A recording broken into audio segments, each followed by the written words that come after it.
E aí, galera, boa noite. Estamos aqui para mais uma formação, beleza? Quem vai dar a formação hoje sou eu, Ederson, e nosso amigo aí, Bruninho. E a formação de hoje vai ser um pouquinho sobre missa. Beleza? Vai trabalhar um pouquinho sobre toda a celebração eucarística, já que a gente já trabalhou um pouquinho sobre a Eucaristia, já trabalhou um pouquinho sobre confissão, e hoje a gente vai trabalhar em si com a celebração eucarística. E aí, Bruninho, tudo bem? Como é que você está? Tô tranquilo, Ederson. Olá, pessoal, né? Meu nome é Bruninho e como o Ederson falou aí, nós vamos falar um pouco sobre a Santa Missa, né?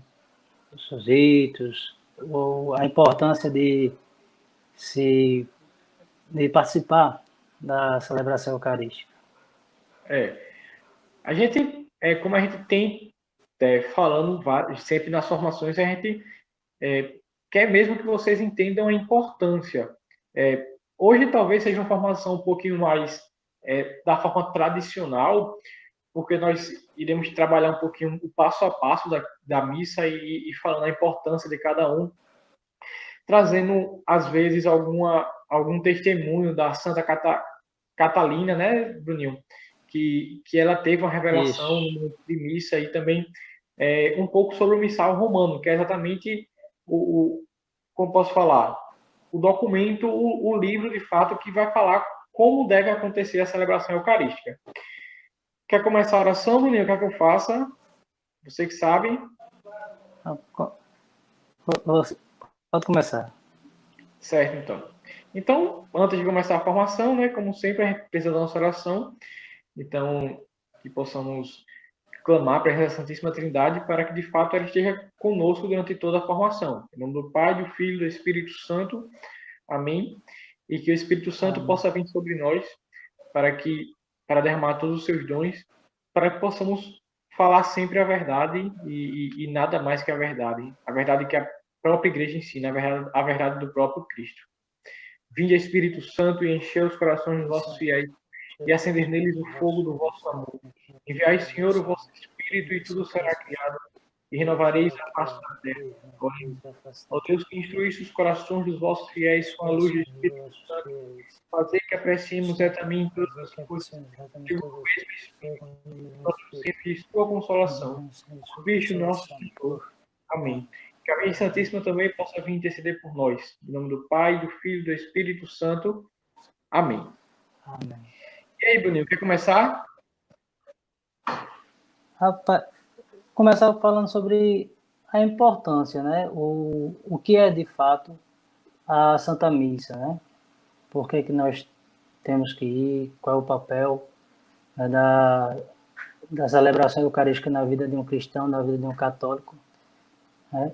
E começar dizendo que a Santa Missa ela é um memorial, né? Memorial da Páscoa do nosso Senhor Jesus Cristo.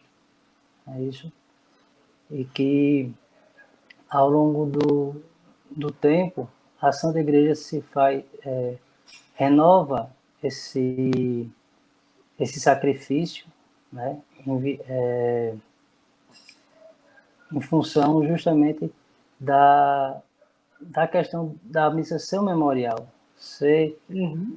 essa instituição feita pelo próprio Cristo na Quinta-feira Santa, na quinta-feira antes dele ser entregue. Exatamente. A Santa Missa, na verdade, ela é o momento em que toda a igreja, que na verdade é o corpo de Cristo, ele vai se unir de fato com Cristo no Calvário, a paixão de Cristo. Então, o momento da missa é exatamente esse momento em que a gente se une a Cristo, exatamente nesse momento da sua paixão. Como vai falar o Cat lá no tópico 212, o Cat que a gente está aqui acostumado a falar, ele vai falar que a missa ela foi uma só, que foi exatamente a última ceia. E que as celebrações até hoje são exatamente a continuação dessa última ceia, que é exatamente revelando isso, mostrando isso, que é exatamente o momento em que nós nos juntamos a Cristo em sua paixão. E no momento anterior ali, exatamente quando ele teve a instituição da Eucaristia.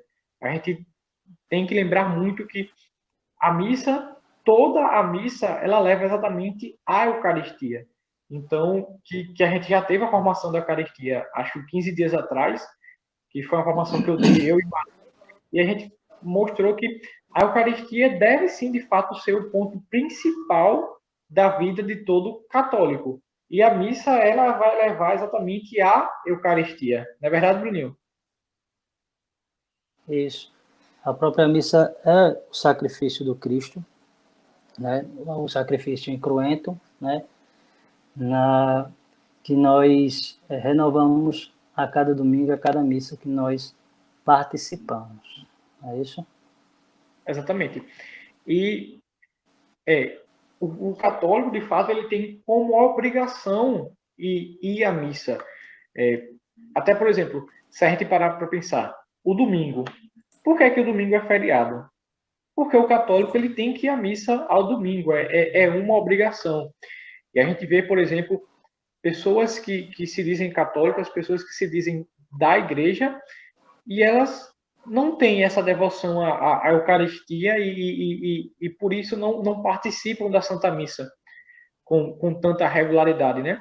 A gente pode ver pessoas, por exemplo, que estão em movimentos da igreja, estão em alguns serviços da igreja, mas as pessoas não têm a frequência eucarística semanal aos domingos. Isso. Então, é algo que precisa de fato ser revisto. Por quê?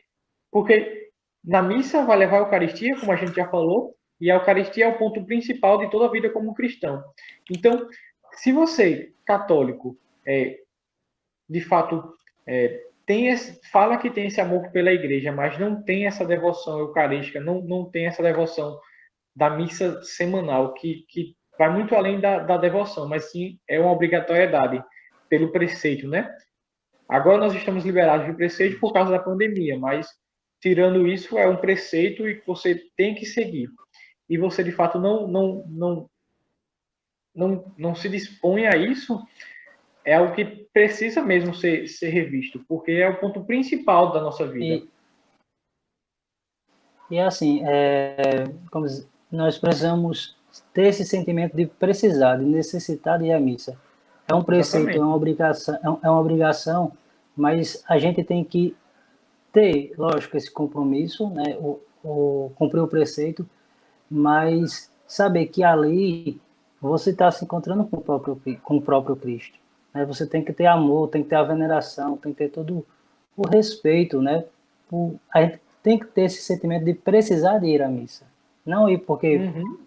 fulano vai, ciclano vai, eu vou tocar no ministério de música, mas não, ter esse sentimento de precisar, de necessitar do corpo de Cristo, né? do corpo e sangue de Cristo na gente.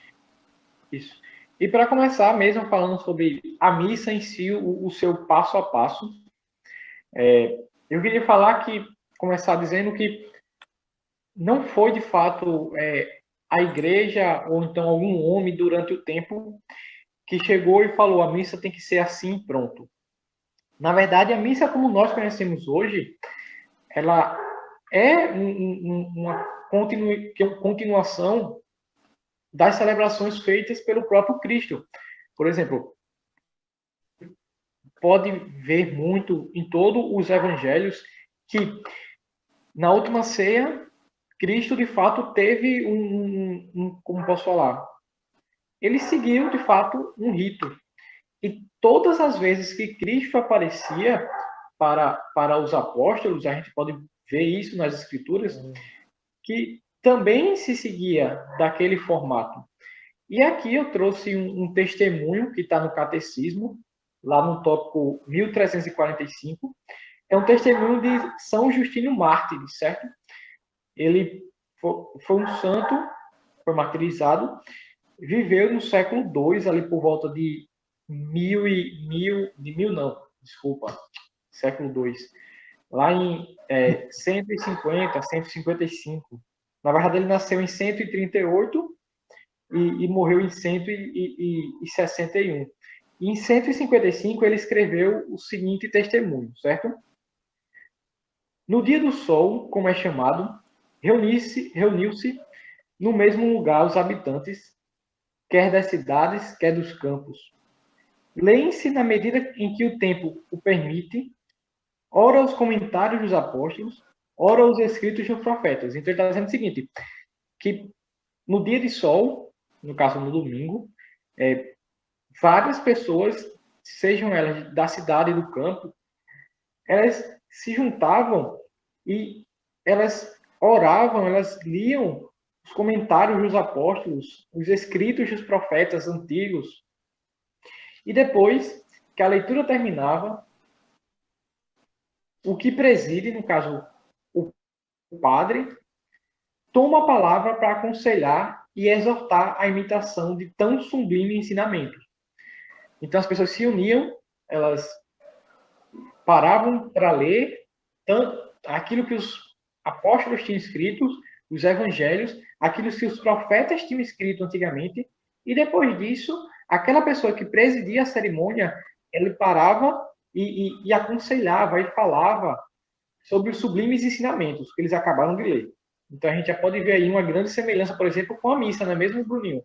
Que a gente pode ver aí que a gente tem o quê? A gente chega na missa, tem as leituras, o evangelho e depois o padre vai lá e segue para a Tem toda a homilia. liturgia, né? Exatamente. Aqui a gente pode ver que aqui no século II, de fato, as pessoas já seguiam dessa forma, porque era a própria forma que Cristo ensinou para os apóstolos e os apóstolos ensinou para todas aquelas pessoas que estavam se convertendo, não é verdade? E aqui, ó, a seguir, nos colocávamos todos de pé e elevávamos nossas preces. Né? A gente sabe que depois da homilia, de fato, tem a elevação das nossas preces. E por todos os outros, onde quer que esteja, a fim de sermos, de fato, justos por nossa vida e por nossas ações. Estavam falando que ele era o ofertório, de fato. Né? As pessoas estavam se ofertando a Deus. Quando as orações terminavam, nos saudamos uns aos outros com um beijo. Em seguida, levava-se aquele que presidia aos irmãos um pão e um cálice de água e vinho. A gente sabe que existe todo esse ritual e depois a gente tem o quê? O momento da Eucaristia. E para quem não sabe, por exemplo, no cálice que o vinho, que vira o sangue de Cristo, é colocado vinho e água. Então a gente pode ver aqui, de fato, um testemunho do século II, em que a missa já era do mesmo jeito que nós conhecemos. Por quê? A Já missa era uma invenção da Igreja Católica, na é verdade. A missa, de fato, ela foi o que o próprio Cristo instituiu. É verdade, Bruninho? isso, ela sempre aconteceu, né? Uhum, Sempre teve exatamente. presente na história da igreja. A gente pode ver aí, por exemplo, como o catecismo traz aqui as duas partes principais da missa, né? Que é a convocação, que no caso a convocação, a conversão, que é exatamente a parte da liturgia da palavra e a homilia e a oração universal. E também a gente pode ver depois o que é a liturgia eucarística, que é o momento em que, de fato, é consagrada a Eucaristia, o pão e o vinho deixa de ser pão e vinho, tem aparência de pão, como eu falei na formação da Eucaristia, tem aparência de vinho, mas de fato se torna o corpo e sangue de Cristo. E que elas se unem, né, para justamente se tornar um único culto, né, do sacrifício de Cristo. Exatamente. Ah, E aí, Bruninho, vamos passar para a parte mesmo, já que a gente explicou um pouquinho sobre a importância da missa, que de fato as é o momento partes. em que nos leva à Eucaristia. Então, por isso que ela é muito importante. E também já mostramos que, desde o século II, a missa ela já tinha uma forma de acontecer, né? Que o próprio Cristo nos deixou. E agora a gente vai para a parte, talvez seja a parte mais importante da formação, que é para que a gente possa, de fato, vivenciar a missa assim como ela é, né? E podendo aproveitar Isso. ao sem se desviar daquele momento. Vamos para o passo a passo da missa, Isso. para que a gente você entender cada partezinha, o que é que acontece em cada uma, beleza? Vamos lá, Bruninho, E pode assim, começar. vamos. Também é Não vá. importante ressaltar também que justamente a própria liturgia da celebração, ela em si é importante que nós aprendemos a vivê-la, né? Porque a própria liturgia em si só, ela já nos une com a preparação para a celebração eucarística, né? Então, a missa ela começa justamente, na verdade ela começa bem antes, né? Quando nós chegamos à igreja, nós temos que ter essa postura, essa cautela, essa reverência, porque ali é a casa de Deus, né? Não está conversando, não está fazendo zoada. E faltando uns meia hora, 15 minutos, a gente de fato se preparar para a celebração que vai acontecer. É o Cristo que vai se fazer presente ali na frente, né? Exatamente. A gente, só fazendo um parêntese aqui, se a gente parar a perceber, por exemplo, uma realidade da nossa paróquia mesmo, da paróquia de Aparecida, a gente pode perceber que quando tem 15 minutos antes para a missa, a igreja ainda está vazia. Mas quando está faltando 5 Isso. minutinhos, o pessoal Olha começa a lá. chegar e tem gente que chega ainda quando está na parte já das leituras. Já vi gente chegando na homilia. Já vi gente chegando só na hora da consagração, chegando, entrando na fila para comungar, comungando, sem nem saber o que está acontecendo ali e depois indo embora. Então a gente pode ver que as pessoas elas sempre querem deixar Isso. para chegar à missa no último momento. Mas a santa que a gente tava, que eu citei aqui no começo, é Santa Catalina. É Catalina mesmo, né, meu? Só para não errar o nome da. É Catalina. É Catalina É mesmo. Catalina mesmo. Ela, Ela vai falar justamente dessa preparação, né?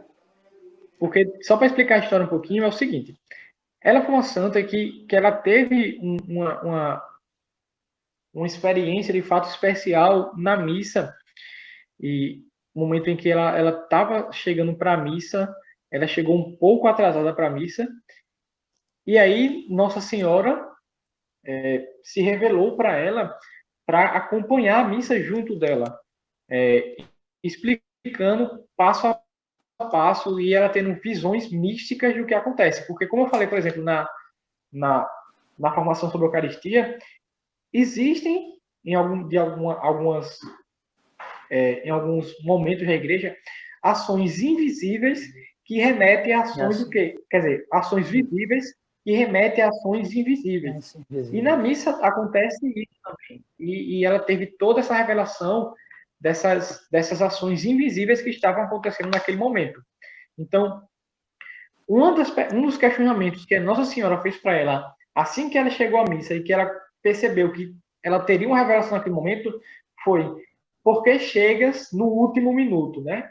Para a gente ver que a gente precisa chegar antes, de fato, para ter essa preparação. Pode Isso. continuar. Então, iniciando, né, a celebração, o sacerdote junto com a equipe celebrativa, né, os coroinhas, os leitores, salmistas, os ministros e o sacerdote, eles entram na igreja, geralmente entoado algum cântico que remete à liturgia do período, seja na Páscoa, a Natal, o tempo comum, e ao entrar ali a própria o sacerdote ali está entrando na pessoa de Cristo, né? Ele revestido da autoridade que a escola através da igreja dá a ele, né? Ele junto com a equipe começa a entrar, né? Tem a cruz aí na frente e ao passar da cruz nós devemos fazer uma reverência, né? Com a passagem da cruz, que ali de fato é o símbolo do Cristo crucificado, né, do sacrifício do próprio Cristo que está passando na gente, né? Ele chega ao altar, no altar ele também faz a reverência profunda, e também ele circunda o altar, faz a reverência e beija o altar em respeito, né? Em reverência, em veneração ao altar que o próprio Cristo vai se doar, né? Momentos mais à frente. Alguma coisa, Chefinho, para colocar? Não, não, só aqui mostrando que no catecismo, lá no tópico 1348, ele vai falar exatamente isso que Bruninho falou, né? Que o próprio Cristo, ele é o sumo sacerdote da nova aliança. Então, por mais que nós estejamos vendo ali, de fato, o padre, aqui fala assim, é representado pelo bispo ou pelo presbítero, mas é ele mesmo quem preside invisivelmente a celebração eucarística. Falando que o Cristo ele está ali de fato sendo representado de forma visivelmente pelo bispo ou pelo presbítero, mas que é o próprio Cristo mesmo que de forma invisível, mas é ele mesmo que está lá presidindo a celebração eucarística. E assim, devemos estar sempre de pé, né?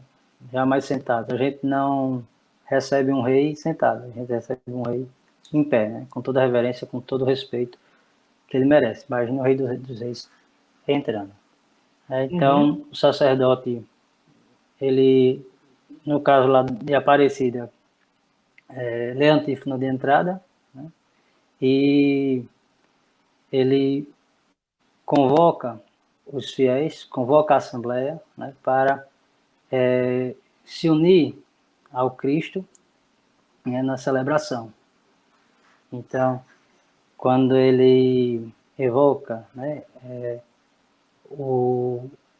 a Santíssima Trindade, que nós também evocamos, nós nos unimos à Trindade para o mistério que vai se concretizar na celebração eucarística mais à frente.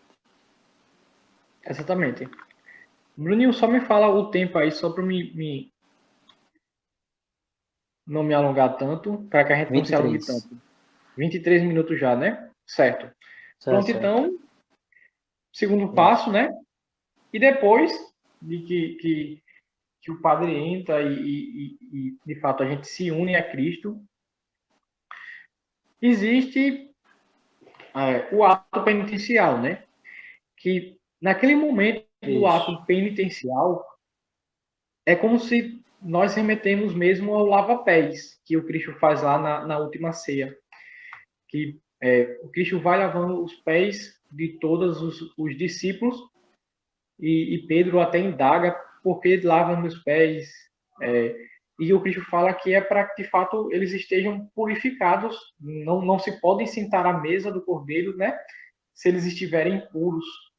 E o ato penitencial de fato é exatamente para isso, para que possamos ser perdoados dos nossos pecados veniais, certo? Para exatamente aquele momento da celebração eucarística. O que a gente tem que ter em mente é o seguinte: o momento do ato penitencial, ele não vai perdoar todos os pecados, porque se a gente tiver em pecado mortal, a gente só deixa de estar em pecado mortal através da confissão. Então, por mais que tenha o ato penitencial para nos preparar para a celebração eucarística, se nós estivermos em pecado mortal, nós não estaremos preparados para a comunhão. Não é verdade, Bruninho?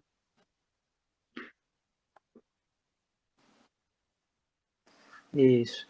E Santa Catarina, ela vai também falar, né, da gente ter essa vontade, de fato, de confessar os nossos pecados, de nos purificar, até porque no caminho, né, até a igreja, nós cometemos alguns deslizes, algumas falhas, né? Nós somos propícios, né, ao pecado. Então, que nós tenhamos no ato penitencial um verdadeiro ato, né? Uma verdadeira confissão, confissão não, um verdadeiro sentimento em pedir perdão, né? Ali também os anjos vão subir esses pedidos, esse clamor a Deus Pai, para que Ele nos perdoe. Uhum, exatamente. E se você aí ainda está em dúvida de fato o que é um pecado mortal, coisas do tipo, ou então funciona a confissão. O vídeo da semana passada, lá de Dili e Arthur, que foi um vídeo sensacional, uma formação fantástica. Muito top. Ele vai falar Muito top. bem direitinho sobre a formação, sobre a confissão, formação não, sobre confissão e também sobre os pecados mortais, né? A igreja ela pede para que nós nos confessemos no mínimo uma vez por ano no período da quaresma.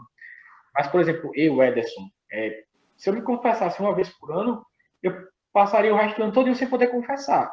Comungar, quer dizer, porque, infelizmente, as minhas misérias são gigantescas. Então, toda vez que nós estivermos em pecado mortal, e vocês também já tiveram uma profunda sobre isso, nós não podemos comungar. Então, esse momento do ato penitencial, ele não nos livra de fato desses pecados.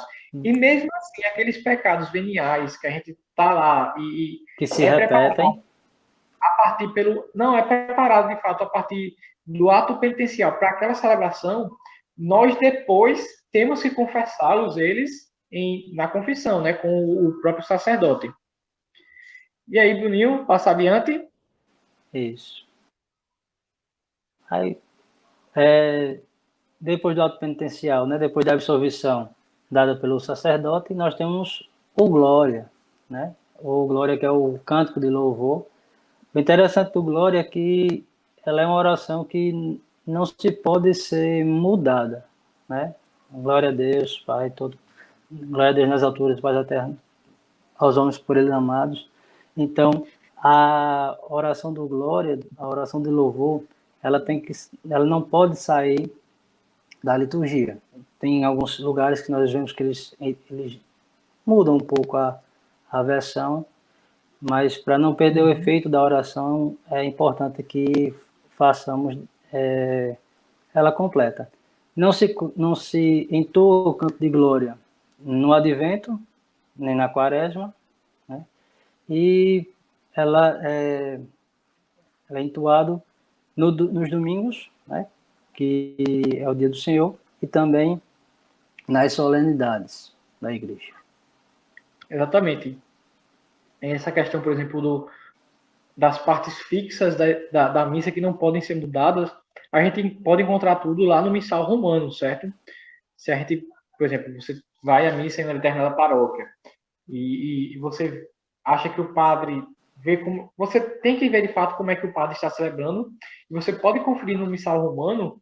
Eu nunca pesquisei, mas talvez deve ter um PDF aí no Google, se você colocar, se aquele de fato está certo ou está errado, se está no missal ou não está no missal, certo? A gente, graças a Deus, em Aparecida a gente tem Padre Abel, né, que ele celebra sempre conforme mesmo o missal, mas a gente pode ter algumas realidades aí um pouco diferentes. E depois, né, do canto de glória, a gente vai entrar de fato mesmo na liturgia da palavra, que aí a gente vai vai ter as leituras do Salmo e depois vai ter a proclamação do Evangelho. Vou falar essa parte um pouco mais rápida, porque nosso tempo aí já está um pouquinho mais elevado já. Mas a gente, nas leituras, de fato, a gente pode ler, certo? Leitura. Só que quando chega, de fato, no Evangelho, é proclamação do Evangelho. O padre ou o diácono, ele vai proclamar o Evangelho. E nessa parte, importante que muitas pessoas não sabem, por exemplo, é que nós devemos, em vez de ler, muitas vezes muitas pessoas pegam o jornalzinho para ler o Evangelho naquela hora, nós precisamos escutar, porque ele está proclamando o Evangelho. E nós devemos, de fato, nos silenciarmos para escutar aquilo que Deus quer falar. Não é verdade, Bruno? E nas leituras, né? Na primeira e na segunda leitura, ali é Deus falando conosco através dos apóstolos, através, né, dos Uhum. profetas, né, no caso da primeira leitura. Mas no Evangelho é o próprio Cristo, é o nosso próprio Senhor que está falando conosco. Então, é o ápice da liturgia da palavra, né? Por isso tem toda a preparação, toda a aclamação, até no próprio rito, na própria liturgia da missa, você vê que a aclamação é algo bem diferente, né? É. A primeira leitura, na primeira leitura, como eu disse, geralmente são leituras do Antigo Testamento, né? Voltadas justamente para professar a aliança, a nova aliança vinda com Cristo, né? O Salmo, né? É justamente essa resposta da gente à palavra do Senhor. A segunda leitura geralmente são cartas apostólicas, né? São Paulo, São Pedro, São Tiago, justamente para a gente ter esse entendimento do próprio Evangelho, né? A liturgia da palavra, você ouvir e compreender direitinho, né? As três leituras nos ajuda a compreender melhor o que Jesus quer falar conosco no seu Evangelho. Exatamente. Isso aí. E depois a gente tem, né, a homilia, e que a homilia é exatamente aquele momento em que aquele que preside, ele vai, de fato, como o São Justino Mártir, que eu acabei de ler o testemunho dele, ele vai, de fato, mostrar os ensinamentos do próprio Cristo, mostrar os ensinamentos que a palavra de Deus, de fato, quer nos deixar, né? Então, muitas pessoas acham que a parte da homilia na missa é meio que o Isso. intervalo da missa, ou coisa do tipo. E as pessoas aproveitam para ir ao banheiro, para beber água, para fazer isso, para fazer aquilo, para conversar muitas vezes. Mas só que quem está falando ali é o próprio Cristo, né? A gente já falou isso aqui. Então, Isso. aquele que preside, no caso, nossa paróquia é Praia da Bel, mas quem fala é o próprio Cristo. Então, Cristo está falando conosco. A gente já viu as leituras e aí ele está revelando essas leituras para toda a Assembleia e muitas vezes nós não escutamos, mas é aquele momento que nós devemos de fato parar e observar. Porque imagine aí, eu, por exemplo, algumas vezes, eu sou professor e eu tenho essa realidade, infelizmente, mas muitas vezes eu estou dentro de uma sala de aula e estou dando aula e o aluno se vira e fica falando com outras pessoas. Então, por exemplo, eu me sinto ofendido. Imagine Deus, ele está querendo falar com você, está querendo se revelar para você, e você naquele momento deixa de dar atenção a ele e vai conversar com outra pessoa, vai fazer outra coisa. É complicado, né? Exatamente. E, e assim, é importante a gente, como diz o Evangelho, né? Como nós queremos ser um terreno bom que dê fruto, se a palavra de Deus que é semeada justamente na homilia, né? Que o sacerdote, o padre, ele dá o entendimento das palavras, das leituras e do Evangelho, se a gente não presta atenção, se a gente não está dando ouvidos, aí fica difícil, né? Exatamente. Isso aí. E aí, Bruninho, continuando. Depois da homilia vem a profissão de fé, né, que é justamente o credo, creio em Deus Pai Todo-Poderoso, Criador do céu e da terra, e essa profissão de fé justamente nós católicos afirmando a nossa fé, afirmando que nós somos católicos, acreditamos de fato no que a igreja diz. Teve uma formação que eu participei sobre missa, e justamente na parte eu creio na Santa Igreja Católica. Para mim essa frase, não, lógico, o credo, a oração inteira, mas essa frase resume tudo. Se você crê na Santa Igreja Católica, então você acredita em tudo que ela professa. Então, é essa afirmação que nós fazemos diante da igreja, diante da Assembleia, diante de todo mundo. Exatamente. E nós podemos ver hoje, por exemplo, uma realidade totalmente diferente, né? Porque quando a gente vai lá no credo e fala, é porque você acredita tudo naquilo ali. Não tem condições, por exemplo, de você. Isso. Ah, eu creio na Igreja Católica, eu creio em Deus Pai, creio em Deus Filho, mas eu não creio no Espírito Santo. Eu creio nisso, creio naquilo, mas não creio que Jesus Cristo morreu, desceu até a mansão dos mortos e ressuscitou no terceiro dia. Então, muitas vezes as pessoas elas passam pelo credo de forma tão rápida e nem param para imaginar de fato o que elas mesmas estão dizendo, né? O que elas mesmas estão afirmando. Porque o credo, acima de tudo, ela é uma afirmação. Você de fato está afirmando Isso. que você crê em tudo aquilo ali. Você não crê pela metade. Ah, eu rezo o credo da missa, mas eu acho que a igreja ela é machista. Ou então, eu rezo o credo na missa, mas eu não acho que o padre, ao falar o ensinamento da igreja, ele está certo, porque eu tenho a minha própria opinião. É assim, infelizmente, as pessoas hoje em dia, a gente pode É perceber perdido. que as pessoas hoje em dia, em cada esquina, por exemplo, hoje em dia existe uma igreja diferente. É realmente por isso, porque as pessoas não acreditaram na Santa Igreja e quiseram é, criar a sua própria fé, né? E Pois na, é. na igreja católica a gente tem algo bem fixo, assim, é o seguinte, nas igrejas protestantes você pode até adaptar a fé ao seu pensamento, aquilo que você quer, mas na igreja católica, ela é a única igreja no mundo, e a gente pode determinar isso e ver, estudar as outras igrejas, que você mesmo tem que se moldar à fé da igreja. Não é algo que a igreja vai se moldar a você, mas é você que vai se moldar à fé da igreja. Então, naquele credo, Isso. quando você tem o credo, você tem que se moldar a esse credo. Você tem que acreditar de fato. Se você professa, você tem que acreditar em tudo aquilo que está no credo.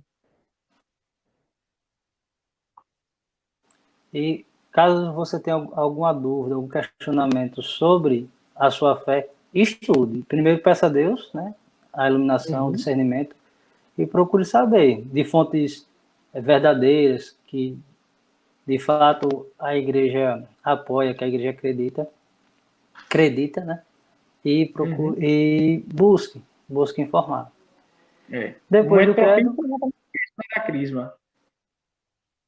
isso. Eu mesmo, por exemplo, eu cresci na fé mesmo a partir da crisma, porque eu não acreditava em muitas coisas e por isso eu não era muito da igreja. Mas a partir do momento que eu fiz a crisma e a partir de algumas coisas, não entrando aqui para ouvir não ficar longo, mas comecei a estudar exatamente na É, crisma, foi o momento que eu me converti.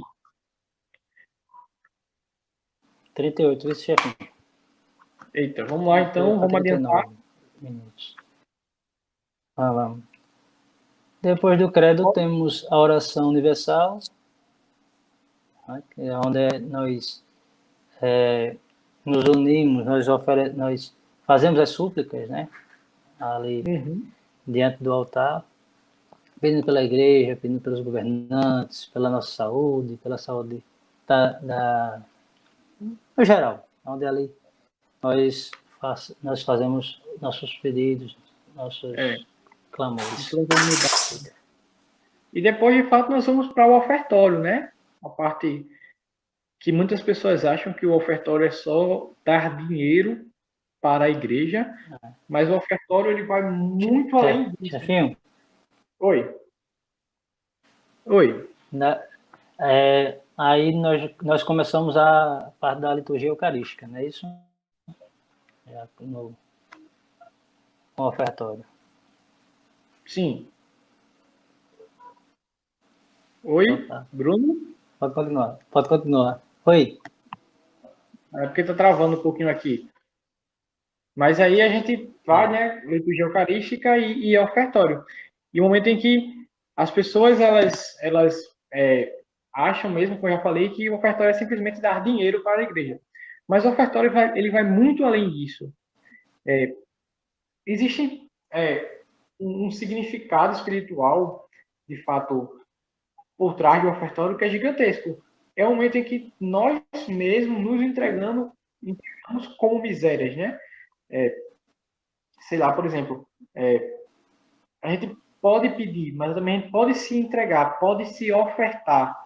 E vai um significado muito além do que simplesmente colocar a igreja, do que colocar dinheiro lá na caixinha. As pessoas, por exemplo, eu mesmo vejo que as pessoas colocam dinheiro na caixinha e ficam paradas, ficam dispersas, mas naquele momento é um momento em que nós precisamos parar de fato e ter essa conversa mesmo com Deus, né? A gente já escutou a palavra de Deus, Isso. já escutou as escrituras, já teve a revelação, já teve os ensinamentos na homilia e já teve a oração universal e A numa profissão de fé. confissão de fé. E no momento do ofertório é aquele momento que nós temos para conversar com Deus, para entregar todas as nossas misérias para Ele. Esse, de fato, é o grande significado do ofertório. Porque naquele momento nós podemos, de fato, conversar e entregar tudo aos seus pés, né? Existe um filmezinho até que a gente viu ano passado na Crisma, que era o Grande Milagre, que também é falando sobre a revelação na Santa Missa, em que no momento do ofertório é como se os santos anjos da guarda de vocês fossem até vocês e tudo aquilo que vocês querem de fato entregar a Deus, eles vão lá e carregam tudo aquilo que vocês têm para oferecer a Deus. Então esse é o significado do ofertório em si. O ofertório, como você falou, Ederson, é um momento de nós nos unirmos, né, de fato, às oferendas, né, nós ofertarmos aquilo que temos, aquilo que nós somos, ofertarmos também, oferecer também as nossas misérias, os nossos pecados, né, porque tudo isso para que Ele possa nos redimir, para que Ele possa habitar em nós. Né? Após o ofertório, onde nós ofertamos a Deus aquilo que nós temos no nosso coração, nós elevamos a nossa oferta, né? Junto às oferendas levadas ao altar, o sacerdote ele faz a oração inicial, né? Unindo justamente o nosso sacrifício, a nossa oferta com o sacrifício do próprio Cristo. Não é isso? Exatamente. Alguma coisa, Ederson? Não, só que esse momento mesmo é aquele momento em que a gente se une, né? As nossas súplicas, elas são elevadas junto lá com as nossas ofertas, nesse momento da oração. É exatamente esse momento que as súplicas, nossas orações são elevadas também. E Isso. depois a gente vai passar lá para a parte da oração eucarística. A gente já estava vivendo a liturgia eucarística, na liturgia eucarística a gente já tinha já o ofertório, depois passou para a oração inicial, e depois a gente vai entrar, né, na oração eucarística. E aí, Bruninho?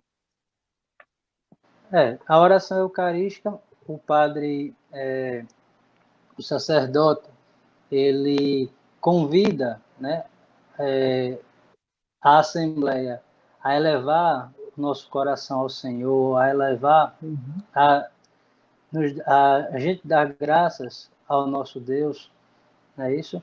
E justamente para a gente começar a adentrar no mistério que é a própria Eucaristia.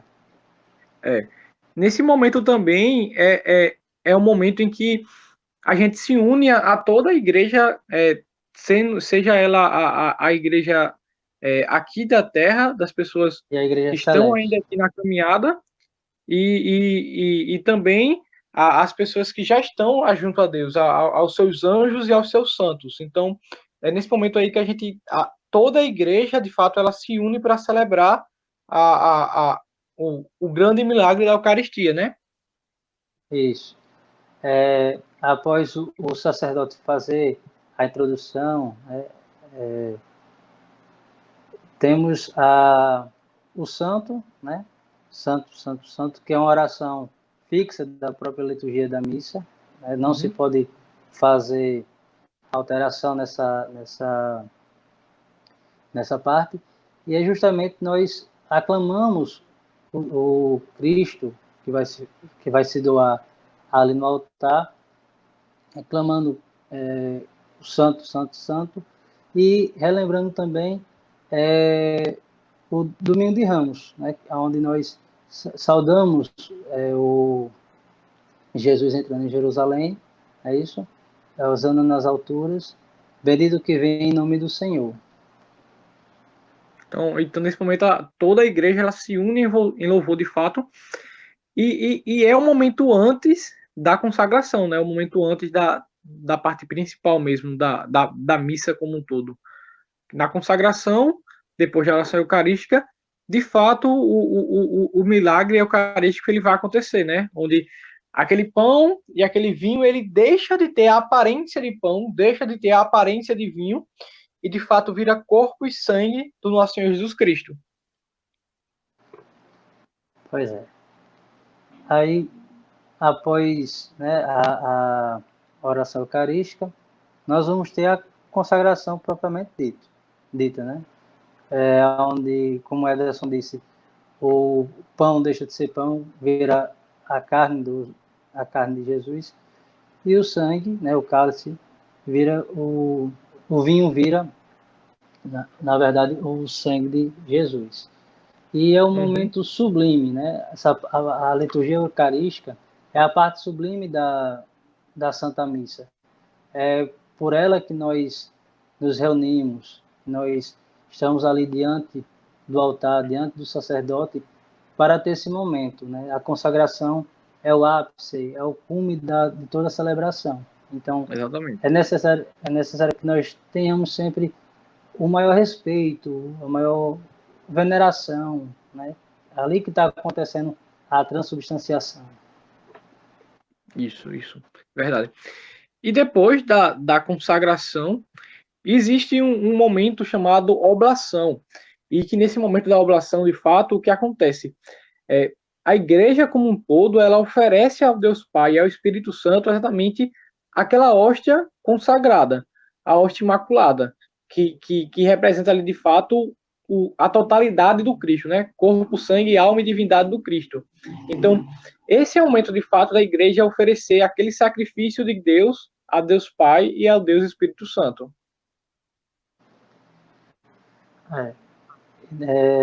Após a oblação, nós temos a unidade dos pedidos, né, para toda a igreja, onde nós rezamos pelo Santo Padre, rezamos pelo nosso bispo, né, e por toda a igreja. Né? Assim, Exatamente. unindo também nosso pedido, nossa oferta a toda a igreja. E é um momento bastante importante, porque é um momento de fato que nós podemos interceder por toda a igreja. A gente sabe que a igreja ela precisa de muita oração mesmo. O Santo Padre, os nossos bispos, o nosso pároco, aquelas almas que estão ainda no purgatório, elas precisam de muita oração. E exatamente esse é o momento que a gente pode elevar nossas intenções. Aí, após a oração pela igreja, nós temos a oração do Senhor, a oração que o próprio Jesus nos deixou, que é o Pai Nosso. É uma oração onde nós pedimos, né, o pão de cada dia, o alimento de cada dia. Nós perdoamos aqueles que nos ofenderam, quase não saía. E nós, de fato, rezamos como o próprio Jesus nos deixou. Esse momento também é muito importante, porque é um momento em que o Pai Nosso em si, ele é uma oração que faz com que nós confiemos que o próprio Deus ele vai nos dar tudo. E ele já está nos dando tudo na Eucaristia, né? Ele está se entregando totalmente na Eucaristia que nós vamos receber. Então, esse é um momento de confiança mesmo em Deus, de saber que ele vai nos dar tudo o necessário, porque ele já está se entregando totalmente ali na Eucaristia. É importante dizer que ao final do Pai Nosso, a gente não diz o amém, porque a oração, de fato, ainda Isso. não terminou. É isso? Uhum. A oração ela ainda Que, continua, depois com o padre, né, que está presidindo a celebração. Existe a oração pela paz, e é uma oração isso, que a Assembleia como um todo, ela é uma oração destinada somente ao padre, certo? Então a Assembleia, ela escuta a oração do padre, a oração pela paz. E só depois é que nós falamos o amém. isso. Aí, após o rito da paz, que aí conclui a oração iniciada no Pai Nosso, né, o sacerdote iniciou, temos é, o, o Cordeiro de Deus, né, a fração do pão, né, onde Uhum. nós reconhecemos que ali é reconhecido que ali é o Cordeiro de Deus, né, que tira o pecado do mundo, e de suma importância. É ali onde o próprio Jesus ele é fracionado, ele é sacrificado, é o próprio sacrifício do Cristo, o sacrifício incruento que nós nos preparamos desde o início da missa. Uhum. E depois da fração do pão, de fato, existe um momento da comunhão, né? Onde nós iremos comungar o corpo e sangue de Cristo, que aí representa, de fato, a união perfeita entre toda a Assembleia e Cristo. Como eu falei na formação para a Eucaristia. Quando nós comungamos, nós nos unimos perfeitamente a Cristo, em corpo, de forma material, porque aquilo ali é verdadeiramente o corpo de Cristo, e também de forma espiritual, que nós já estamos sendo preparados, já estamos nos unindo durante toda a celebração eucarística. Mas no momento da comunhão, de fato, nós estamos unidos, nós somos um só com Cristo. Por isso que, por exemplo, no momento do ato penitencial, nós somos perdoados dos nossos pecados veniais, mas os nossos pecados mortais ainda permanecem conosco. E o que acontece? Quando nós estamos em pecado mortal, o nosso corpo todo ele está em pecado. E se nós comungarmos em pecado mortal, nós estamos unindo Deus, que está ali naquela hóstia consagrada, que é verdadeiramente o corpo de Cristo, nós estamos unindo Deus ao pecado, algo que não pode acontecer de forma nenhuma, porque Deus não pode se unir ao pecado. Aí, na comunhão, né, temos todo o respeito, né? Agora não em virtude da pandemia, né? Mas comungar na boca, não ficar conversando na hora na fila, não ficar só na fila do padre, né? Tem os ministros também para servir a Eucaristia. Então, Uhum. todo o respeito é Jesus que está ali. Então, É. E algo que nós vemos muito é que as pessoas elas não têm esse respeito, né, pelo Cristo. As pessoas elas vão lá, comungam de qualquer jeito, não estão preparadas para a comunhão e mesmo assim depois que comungam elas saem falando com todas as pessoas, saem cumprimentando, saem perdendo o foco, se senta na cadeira, não tem nenhum momento de oração nem nada, já conversa com a pessoa ao seu lado. Então, naquele momento nós nos tornamos um só com Cristo. E alguns estudos científicos mesmos, eles falam que a hóstia consagrada, o corpo de Cristo, ela ainda permanece em nosso organismo aproximadamente 15 15 minutos. minutos. Então, quando nós comungamos, que nós possamos tirar esse tempo, de fato, esses 15 minutos para a comunhão, para a oração, para o que exatamente o momento nos reserva, né? Que é a união concreta com Deus. E não estar conversando, não estar fazendo outras coisas naquele momento.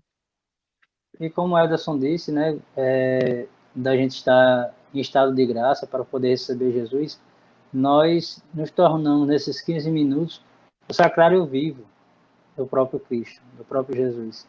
Então é importante é fundamental, na verdade, ter toda Uhum. essa reverência, todo esse cuidado com Jesus Eucarístico, com Jesus que está ali dentro de você, na hora de receber e quando você estiver já tiver comungado.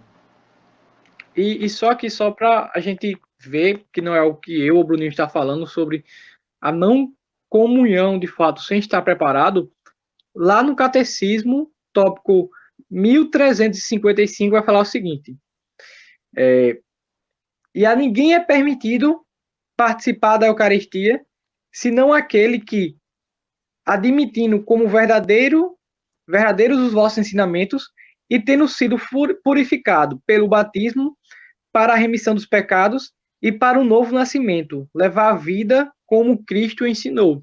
Então, nós não podemos, de fato, participar da Eucaristia se nós não tivermos toda essa preparação de profissão de fé, de saber que aquilo que Cristo ensina é verdadeiro, sem nós termos nos batizado, nós temos nos confessado também, a gente pode colocar aqui, por causa da remissão dos pecados. Então, existe toda uma preparação. A gente tem que saber o que está acontecendo ali, tem que saber que aquilo é verdadeiramente Deus, e tem que, de fato, estar em um estado de remissão dos pecados, que a gente já passou pelo batismo, pela confissão, para estarmos preparados verdadeiramente.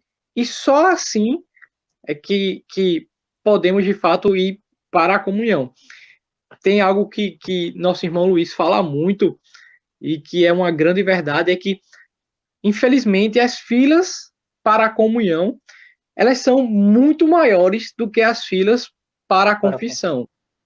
A gente vê que eu não sei se foi algum santo que diz, mas nosso irmão Luiz aí também está no caminho bom, se é ele mesmo que fala, mas é uma verdade, as pessoas, infelizmente, elas não se preparam para receber a Cristo, elas simplesmente vão lá sem saber o que está acontecendo, porque todo mundo vai, é um status, se você não for, você é um pecador, e elas não param para pensar que estão condenando a sua própria alma, né? Porque o próprio São Paulo vai falar que quem comunga não estando preparado para aquilo está comungando a sua própria condenação. É verdade. É importante ter essa preparação, ter essa consciência, né? De estar sempre... E para a gente, quando particularmente eu vou me confessar, vejo algumas pessoas conhecidas, de fato eu fico muito feliz. É um sinal, principalmente um crismando, um ex-crismando, é sinal de que eles estão buscando, de fato, se reconciliar, de estar em estado de graça, de estar buscando sempre a Deus. Pronto. Né? E depois da comunhão, né, a gente tem os ritos finais. Geralmente existe. Depois da comunhão tem um momento de estado de graça, né, que a gente vai passar em estado de graça. Depois tem os ritos finais. Geralmente tem um aviso. Não é para ficar dando graças a Deus, não. Tá acabando isso, não. E depois a gente vai ter lá a bênção final, certo? Em que o padre, de fato, vai nos enviar, vai nos abençoar e depois vai nos enviar para que possamos ser, de fato, sal e luz no mundo, né? Para que a gente possa levar os frutos da Eucaristia, os frutos do ensinamento de Cristo para o mundo. Então, como o Bruninho falou, não é o que a gente vai dar graças a Deus porque acabou. Mas a gente vai sair renovado, vai sair com os ensinamentos para levar para o mundo. Isso. Tá aí a importância de você estar atento, estar de fato voltado para a celebração, porque aí é justamente a missão que o sacerdote nos dá. Né? Não adianta a gente passar 1 hora e meia participando da missa e tal, se a gente não põe em prática. Né? A gente tem que edificar a nossa fé, nós temos que dar testemunho do que nós aprendemos, do que nós comungamos na comunhão, né, ao mundo, como é desse ser sal da terra e luz do mundo. Essa é a missão do católico, essa é a nossa missão que o próprio Cristo nos deixou. E agora, terminada a missa, né, só dar alguns Sim, deixa eu dar só um parênteses. É importante que, após a bênção final, da gente esperar que a equipe celebrativa saia do presbitério, né, para que, de fato, a bênção de toda a celebração se concretize. Exatamente. Até como sinal de respeito também. Pronto. E só algumas coisinhas assim que a gente não falou durante a formação, mas que é muito importante também, é para que nós tentarmos evitar grandes gestos no meio da celebração, né? Para que a gente não tire a atenção de outras pessoas ou também a gente não perca a nossa O própria nosso atenção, foco, né? nosso foco. Palmas ou balançar muito os braços. E a palma vai muito além, né? Bruninho pode explicar aí Isso. a questão Na das questão palmas. da palma, né? Após a proclamação do Evangelho, né? Que muitas paróquias têm o costume de bater palmas, é desnecessário, né? Ali é o próprio sacrifício do Cristo, né? E você está batendo palmas ali para Jesus, que vai ser sacrificado daqui a algum tempo, não pega bem, né? Uhum, Então, a missa é um momento de alegria, né? De certa alegria, porque nós renovamos a comunhão com Cristo, mas também não deixa de ser o memorial do sacrifício dele, né? Então, nada de palmas, nada de muita alegoria, muita coisa que tire seu foco, tire sua atenção do, do, do real motivo, do é, real sentido da missa, né? exatamente. Ali a atenção tem que ser o Cristo.